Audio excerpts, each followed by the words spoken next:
I'm gonna make a change for once in my life. It's gonna feel really good. Gonna make a difference. Gonna make it right.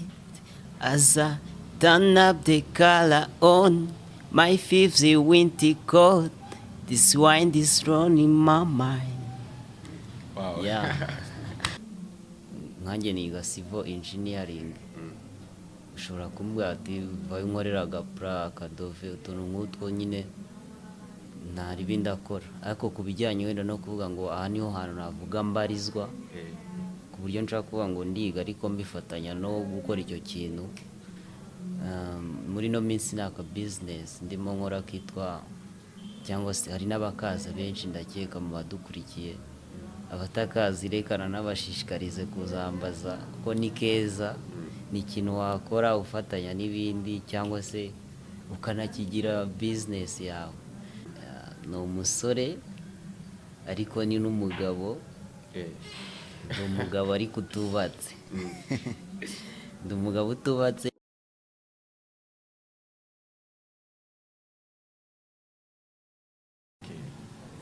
Muraho neza inshuti za JJ Love Family TV, turabasuhuje, amahoro y'Imana abane namwe. Twishimiye kongera kubana namwe kandi tubashimira namwe mutubonye ari ubwa mbere mutemwa kuri subscribe. Turabasaba gukora subscribe kuri channel yacu kugira mujye mukurikirana ibiganiro byacu umunsi kundi, kandi namwe mudukurikirana umunsi kundi, mudukurikirana muri mu Rwanda, hano mu mujyi wa Kigali ndetse no mu ntara zigize igihugu, namwe mudukurikirana muri hanze y'igihugu ndetse no hakurya y'amazi magari. Turabasuje kandi turabashimiye, mugira amahoro. Uyu munsi rero, uyu munsi none dufite umutumirwa nk'ibisanzwe, yabanza akatwibwira. Murakoze. Murakoze. Amazina ni Gideon Tuyishime. I'm a student from university, ubumenyingiro, niga civil engineering. Uyu munsi wa none rero turi kumwe na Tuyishime Gideon, ni umunyeshuri muri university y'ubumenyingiro. Gideon, watangira twibwira, tubwira abantu bazi ko yitwa Gideon, niko wakuzi, ariko weho bundi urindi. Uyu muntu ki Gideon ni muntu ki? Ubundi Gideon, iyo bavuze Gideon, ngewe numva indwanyi cyangwa se ngenda umuntu nyine wumva mfite inshingano. Mba numva muri nge harimo inshingano, ndi wa muntu uvuga ati iki kintu ngomba kugikora, ni nge ugomba kugikora, iki ni nge ugomba kugikora. Nyine ndi wa muntu udakunda gufata ibintu byanjye ngo mbihe abandi, oya, ahubwo mba numva yuko ibintu ari nge ugomba kubikora. Ni muri ubwo buryo niyumva. Uwo ni we Gideon ubundi wa nyawe. Ikindi Gideon ni umuntu nubwo wenda adakunda kubigaragaza, ni umuntu wubaha Imana cyane. Uwo ni we Gideon. Gideon ni umuntu wubahiriza inshingano ze, kandi Gideon ni umuntu wubaha Imana kandi umuntu w'indwanyi.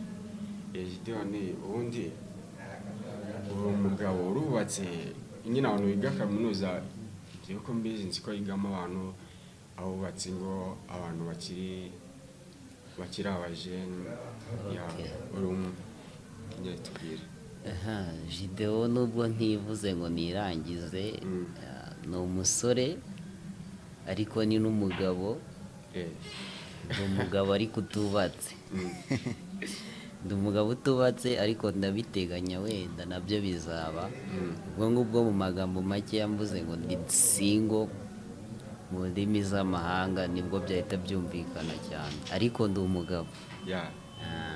Gideon ni umugabo kandi ari single.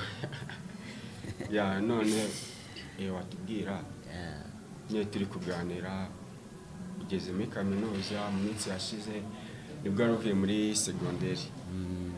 Wadusangiza ubuzima bwe bwo muri segonderi, byuze ukatunyuramo gakeya ku bintu nyine byakubayeho, ku mateka yo muri segonderi, ku bintu byakubayeho utazibagirwa. nk'akantu kagushimishije ibyiza cyangwa ibibi. oya rero ku kantu kagushimishije ande mbwire n'akantu nyine katagenze neza utazibagirwa mu buzima bwe bwo muri segonderi. Segonderi ubundi ikintu mu byiza ikintu reka mere mu bibi akantu kambayeho nazibagirwa niga segonderi. Ni umunsi nari ngiye gufata ripoti. Umunsi twari bufate ripoti ariko classe yose yari izi yuko ngomba kuza ndi uwa mbere. Nanjye urumva nabyumvagamo. Ubundi wenda abadukurikiye hari ababizi bajya baba ba mbere cyangwa babaye aba mbere. Ubundi uraba uwa mbere uba ubizi. Uba uzi ko uraba uwa mbere ariko ukaba ufitemo ako uvuga ati se wa muntu ubu ngubu si yankuraho wa undi si yankuraho ariko uvuga ati byanga byakunda kuba uwa mbere byo ngomba kuba uwa mbere.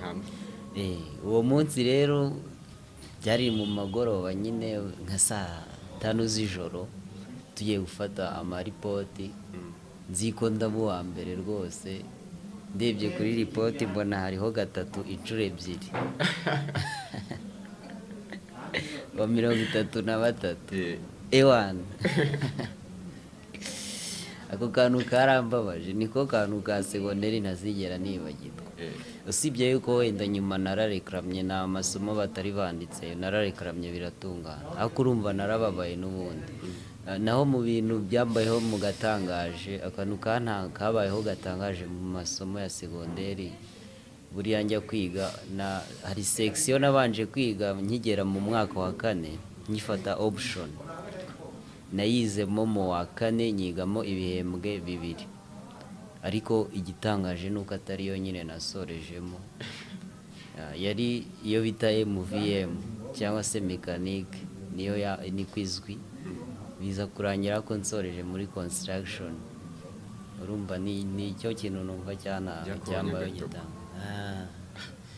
None mu buzima busanzwe watubwiye ko uri umunyeshuri nta kindi kintu ukora nk'akandi kazi hari ukuntu umuntu yiga ariko afite n'akazi ku ruhande cyangwa afite iyindi business akora? Urumva ndi umunyeshuri abantu twiga ibintu bijyanye n'ubumenyi ngiro akenshi ntago wakiga gusa. Iyo ubonye nka kraka uragakora nkanjye niga civil engineering ushobora kumbwira ati vayo nkorera agapra akadove utuntu nk'utwo nyine ntari bindi akora ariko ku bijyanye wenda no kuvuga ngo aha niho hantu navuga mbarizwa ku buryo nshaka kuvuga ngo ndiga ariko mbifatanya no gukora icyo kintu. Muri no minsi naka business ndimo nkora kitwa cyangwa se hari n'abakaza benshi ndakeka mu badukurikiye abatakazi rekana n'abashishikarize kuzambaza ko ni keza ni ikintu wakora ufatanya n'ibindi cyangwa se ukanakigira business yawe. Bayita economic drive plan 2.0 nibyo navuga ndimo mfatanya n'amasomo muri no minsi. Okay, ariko nyine uri engineer niko nyanumva. Hari umuntu yigeze abimbwira ngo Gideon ngo ni engineer nabyumvise gutyo nibyo dukuvuga ngo ntago wenda urugendo ndacyarurimo rwo kuba umu-engineer ariko ngewe bitewe nuko nakubwiye ngo nyitangira kwiga segonderi muri options nafashe option ya mechanique ariko nyuma nza guhindura njya mu ya construction. Guhera icyo gihe nahinduriye rero mu kigo ahantu hose umuntu mbwiye story yanjye batangiye kunyita engineer garitse bakambura nagiye ku mashantiye gukora kugira ute mbo birangira mbaye engineer ariko nanjye ndabikunda kandi ni nayo nuzo niyo target niyo destiny yanjye ubundi mvuga ati hano hantu ni magera.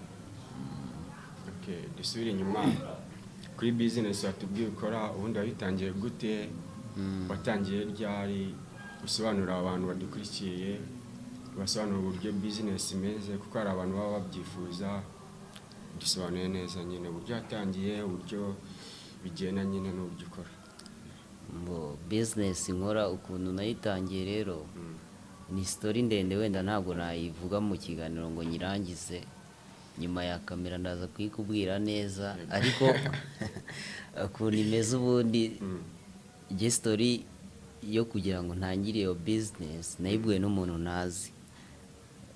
Ni umuntu twahuye gutya turakubitana nawe nibyo yakoraga, kuko business nkora ni business nyine isaba ko utumira n'abandi bantu, uko ukorana n'abandi niko we ubona inyungu kandi nabo bakabona inyungu. Niyo mpamvu nyine twarakubitanye, arambwira arayinvitinga, nyine yari afite presentation ahantu muri sale mu kigo kiba hariya mu burasirazuba cyitwa Inateke, ndakeka abantu barakizi. Njyayo nkurikirana presentation, biba ngombwa ko ngewe nasanze basa nkaho barangije, nari nabifetsemo ukuntu. Turazamukana ahantu mu gahoteli bari barimo baba muri iyo minsi, ko bari baje nko mu kazi, ubwo reka mbyita akazi. Turazamukana bampereza private explanation, ndasobanukirwa nyine ndabikunda. Maririka igihe nyine ntaratangira mbanza nkusanya amakuru, ndakurura hirya hino, nkabaza umuntu se uri Rwamagana, umuntu uri Kayonza, umuntu uri muri Kigali, ukora ibi bintu ni gutya koko bikora, cyangwa uyu muntu ibintu yambwiye ko numvaga bitanga amafaranga menshi nkumva bidashoboka. Rero ndakomeza nyine nkurura amakuru, nza gusanga ni ibintu biririyo.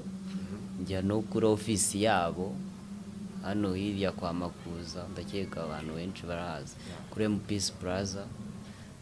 Mbona nyine ni ibintu biririyo koko, ndajoyininga. Ubu ngubu ni ukuvuga ngo nduzuzamo ukwezi mu minsi mikeya, kandi biragenda nta kibazo, biragenda neza. Okay, hajya watubwiye business yitwa iki? Ni company ubundi business ukuntu imeze,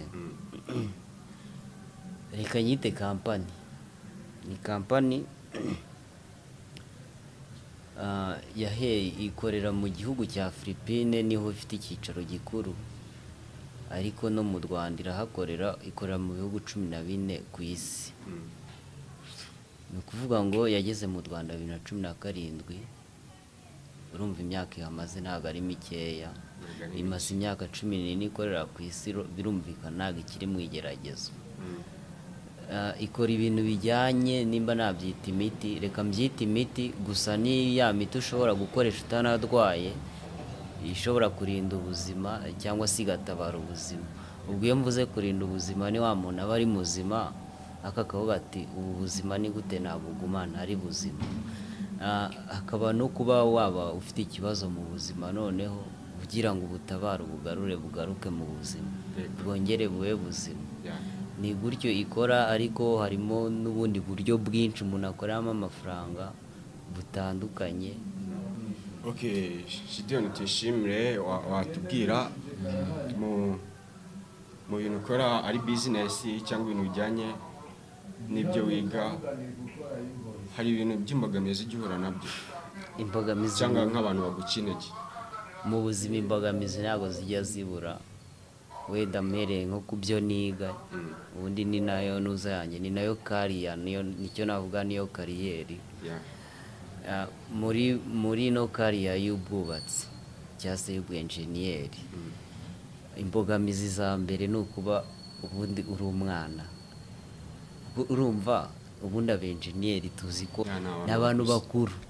Urumva rero binabaye ngombwa ko hari ahantu wa applyinga usaba akazi nko muri company runaka, barareba ifese n'umwana udafite n'ubwanwa, urumva ni ikibazo. Ariko umuntu agenda birenga nyine, kandi umuntu agenda nakura. Usibye ko n'abantu mbona basigaye barabaye civilize cyane, ntawe kirebera ngo uyu ni umwana, ngo uyu ni iki. Hoya, barareba capacity ahubwo ufite.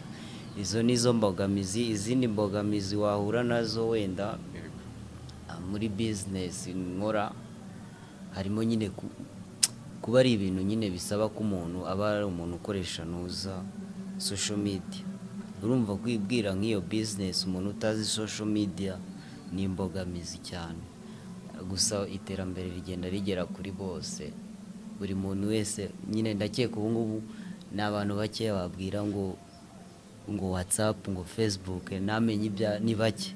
Abo bantu ni bake kabisa. Urebye imbogamizi zigenda zigabanuka nta kibazo.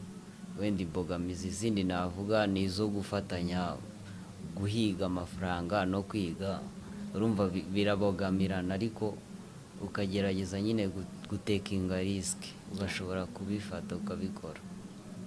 Tugarutse ku mbogamizi wavuze, hari imbogamizi wavuze ubundi abantu b'abenjeniyeri ni abantu bakuze, ubundi niko abantu twese tuzi ko hari abantu bize kera, abantu bafite uburambe mu kazi, ariko weho enjeniyeri kandi acyari muto. Ni ubuhe buryo wikoramo nyine kugira uhangane n'icyo kintu? Ubundi wenda ikintu navuga aho ngaho ku buryo mbi managinga ninuza ni karite y'ikintu ukora wewe, sibyo? Uyu munsi nimba umuntu yakoze pura imeze gutya, wewe uvayo noneho uyinonosore ukore n'irenze iyo ngiyo, niyo nuza naho ku buryo bazavuga ati burya wa mwana ahubwo ni uri gukora ibintu byiza kurusha bano basaza. Ni gutyo tubigenza. Noneho bakomeza tubwira ubundi ku bintu bijyanye n'imyizerere yawe. Tubwiye Gideon ni umuntu wizera Imana. Ubundi hari abantu nk'abantu umwe watangiye business ukiri muto bitewe wenda n'imyaka ufite ntabwo uri mukuru cyane. Abantu batangiye gushaka amafaranga bakiri bato, nyine bakinjira mu bintu byo gushaka amafaranga bakiri bato, ubona ibintu by'imyizerere ntabwo babiha agaciro cyane, ibintu byo kwizera Imana. Bo bibona gute? Ubundi ngewe buri kintu cyose nkoze ntabwo ndi umunyabyaha, ariko ntabwo mbigira nuza yanjye priority yanjye gukora ibyaha. Ako niyo nakora icyaha yiherekeza gusenga. Ni ukuvuga ngo nyine ubu ni ukujya nkumvishe nimba ibintu bibi nshobora kubikora nkabiherekereza gusenga. Ku bintu byiza birumvikana. Ngewe ibintu bijyanye no kwizera Imana ndayizera cyane, kandi Imana ibaho. Ukabifatanya no gushaka amafaranga? Iyo bigeze mu mafaranga, hari igihe nko muri business hari aho sinzi nimba nabyita ko ntabwo twirengagiza Imana, ariko hari aho dusa nkaho nyine nimvuga ngo kuyifasha hasi naba mvuze nabi, ariko nyine hari aho bigera ukavuga ati uyu munsi ndi wa muntu ngewe umenya igihe ndi muri business. Ubu ngubu ntabwo nyine ntabwo naba naje hano mu kiganiro ngo nje nitwaje akabibiriya ngo nkwigishe ijambo ry'Imana. Oya, duhuriye mu rusengero nakubwira iby'Imana. Twahurira mu kazi tugakora akazi, twahurira mu kiganiro tugakora ikiganiro. Ndi wa muntu nyine utavangavanga ibintu. Nimba turi kwiga, nimba turi gushaka amafaranga, turi gushaka amafaranga. Niko gutyo nyine niko mbifatanya, nkamenya ngo uyu munsi ni Sunday, ni ukujya mu nzu yitiriwe izina ry'Imana. Gutyo nyine. Umunyacyumweru. Ndi umunyacyumweru. Akaba ari umuntu uzi no kuririmba? Kuririmba nari mbizi kera, ariko bitewe no kugenda umuntu arya sima nyine kuko nkuko nakubwiye nyine construction niyo nize muri secondaire. Urumva nahuye n'amavumbi menshi mu kazi, muki no kuguruka muri byinshi. Ijwi riragenda nyine neza nimba nza ahubwo ubu ngubu keretse ndamutse mbaye umuraperi, ni ijwi ryabaye ry'abaraperi. Kandi mbere narahogozaga, ariko narageragezaga kabisa. Ariko nyine umuntu igeze aririmba, ntabwo kuririmba birangira, cyangwa umuntu yigeze agira ikintu akora arakanasigarana. Ubu ntabwo ahari. Ako ni kakandi ngo once a soldier always a commander. Ntabwo byagenda burundu, ariko ubwo ngubwo nibiba ngombwa ikiganiro gisoza ntari ibindi aguha ako bita ngo na acapella. Ariko ntabwo ndaririmba nk'umuhanzi, ndaririmba nk'umuntu ukunda kuririmba. Nabyo nta kibazo. Noneho tugana ku musozi w'ikiganiro, wagira inama ugira abantu b'urubyiruko, kuko hari umuntu nk'iminsi hari abantu nyine bavuga ngo ubushomeri bwarateye, nyine abantu babuze akazi, gusa wabagira inama, wowe watubwiye ufite business ukora, tugana uburyo yayitangiye, utubwira ko hari umuntu mwahoye gutyo, aguhereza linki, nawe wagira abantu inama cyangwa wagira abantu b'urubyiruko inama, cyangwa ugasigana nimero zawe, kuko umuntu agushatse wenda ikintu nagira inama urubyiruko, ariko burya inama ntabwo iba ireba urubyiruko gusa, n'undi wese wayumva, ntabwo inama ntabwo ijya iba ntoya, cyangwa se inama ntabwo ijya iba akana. Inama nagira buri muntu wese ubundi, reka mbivuge gutya, if you don't take risk, the risk will take you. Cyangwa se mu magambo meza, ubundi abasirikare urabazi, ubundi kugira ngo umuntu abe umusirikare bamwambika imyenda nyine ya gisirikare, habaho icyo bita ikosi, sibyo? Nyine baramufata bakamushyira muri risike, sibyo? Noneho nyuma yo kuva muri ikosi buriya naryita nka risike, urumva nyine ntabwo ndajyayo, ariko tujya twumva amakuru, wenda hazamo n'udukabyo, ariko byanga byakunda hazamo nk'akantu ko kubakaranga koko. Urumva umuntu uvuye ku ikosi, niyo mpamvu umusirikare iyo yumvishe hariya hepfo barashe, ntabwo yiruka hahunga, kuko ku ikosi yarabibonye ibyo ngibyo. Bararashe ku ikosi, azi ukuntu isasu rivuga, niyo hano hepfo barashe ntabwo aziruka ahunga, ahubwo azajyayo, ajyayo. Niyo mpamvu nanjye mvuze ngo nudafata risike zo zizagufata. Jya muri risike weho unazimenyere, noneho anytime zizanaza zigutunguye, zizasanga ari ibintu ugize ute, wowe umenyeye, ni ibintu byawe nyine wabikoreye ikosi. Iyo niyo nama wenda nagira abantu badukurikiye. Ikindi nabwira urubyiruko, sibyo, ndakoresha ingero cyane, hari itungo bita inka urabizi, wenda weho ntabwo usa nk'umuntu wize ari umuswa, ariko abantu bize ari abaswa, ariko reka ntabwo ari abaswa, abantu bize mu ishuri bibananira nyine, reka tuvuge abantu bananiwe n'ibintu by'ishuri, ni ukuvuga ngo bakundaga kubita inka, ariko bo n'abarimo nabo babaga batari sivirize, ariko hari ukuntu bafataga umuntu nyine byananiye bakamugereranya na inka, sibyo? Ni ukuvuga ngo inka turabizi nyine, urumva inka bayifata nk'ikintu kidafite ubwenge, sibyo?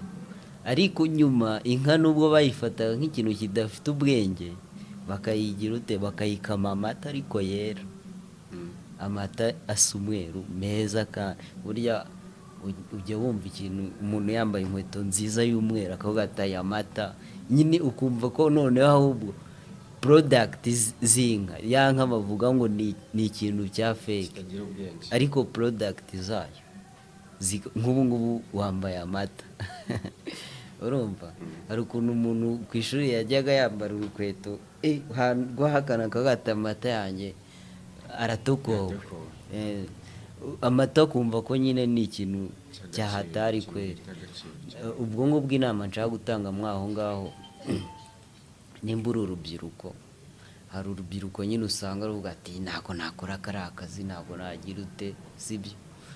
Genda ubikore babigusererezemo, bavuga ati uri ikiyede, ariko ya mafaranga wowe uzabona shaka ukuntu uyakoresha nyine akubyare product nzima nyine, noneho nabo bazajye bavuga ati cyakoza biriya bintu kweri.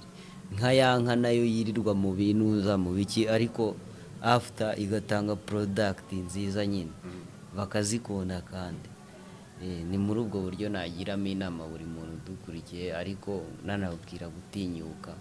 Ahunda ahantu haba amafaranga nyine cyangwa se haba ubuzima, ni hahandi abantu baba bari gutinya. Hamwe bavuga ati hari ahantu bimeze bite, hari ahantu najyayo nanjye kugira ngo aho hantu njyeyo muri iyo business urumva nari mfite ubwoba byanga byakunda kabisa nibaza biriya bintu ni ibiki biriya bintu ko hari ugiye umuntu akubwira ikintu akavuga ati iki kintu gitanga amafaranga angana gutya akavuga ati wapi kabisa ntabwo kumva bidashoboka ariko nyine iyo utinyutse usanga nyine ahantu ba bantu batinya ariho hari ubuzima. Muri ubwo buryo ngiriyemo inama abantu. Gideon tuyishime turagushimiye kuba abanye natwe uyu munsi wa none iteka umugisha. Murakoze wenda nanasezera wari wambwiye nange nimero cyangwa nimba hari imbuga nkoranyambaga ukoresha batubwira kamere kuri Facebook ni rwo rubuga rwa buri wese. Amazina ni Gideon tuyishimire kuri Facebook, hariho ifoto yanjye uwayimbona yahita amenya. Kuri Instagram abantu banamfollowing kabisa ni engineer Gideon, engineer akanyerezo Gideon cyangwa se engineer akanyerezo Gideon. WhatsApp ni 07 82 23 13 60 07 88 23 13 60 ni izo ngizo. Gideon wakoze ako tutarasoza tubwiye ngo uratiririmbira twagutegereje. Okay, nari reka mbikore ariko reka ndebe ku minota ninkabya ndaririmba amasegonda 3. I'm gonna make a change for once in my life. It's gonna feel really good. Gonna make a difference. Gonna make it right. As I turn up the color on my fifth winter coat. This wine is running in my mind. Wow. Yeah. Ako karirimba abantu bagashake nakumugabo bita Michael Jackson. Ni keza kitwa Man in the Mirror. Gafite lyrics nziza kabisa ndagakunda. Tagushimiye kandi mwese mwadukurikiranye tawashimiye. Ugire amahoro. Murakoze cyane bakore subscribe batange share ewan kabisa nanjye ndakurikira hano ndahakunda byatari. Thank you.